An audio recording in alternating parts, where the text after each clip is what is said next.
I know you think there's a different story coming out of the undercard. Tell us what it is. I am a fan of the Twitter machine, and there is a lot of talk about Ronald Reagan, a president that Rick Perry referred to. A president. Ronald Reagan has not been president. Ronald Reagan has been president.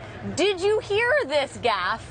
I have to admit, I missed it, but Perry has such weird intonations sometimes and movements. There are GIFs on the internet playing over and over again the sound Ronald Reagan, Ronald Reagan. Well, Rick Perry cannot afford another oops moment. This is a different kind of oops moment. That's certainly not going to help his cause. But he had a lot of energy. All right, Josh, but you apparently do not think this is an oops moment. You know, Rick Perry seemed to have a small stroke or an episode of aphasia the other day on Morning Joe when he was asked a relatively simple question and couldn't really answer that question. So this isn't that bad. I'll be honest, it may be an oops moment. I'm telling you, Ronald Reagan is trending on. I am become the social media expert. I'm not at all. What are you going to do about illegal immigration? For 30 years, this country has been baited with that.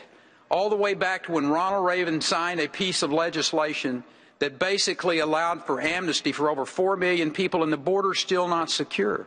The American people are never going to trust Washington, D.C., and for good reason. Okay, maybe for the first time ever, it turns out the Twitter machine is right. The Twitter machine is correct. Ronald Reagan. Al, how bad do you think that is, or good do you think that performance was for Rick Perry? You know, if it were just his first gaffe, maybe not such a big deal. But I'm sorry, Rick Perry, who is a great retail politician, is a terrible wholesale politician, and this is a wholesale election. And that also reveals the strategy that he has practiced that line so many times that he just flubbed it as an actor does on the stage, right? Al's ready to stick a fork in Rick Perry because he's done.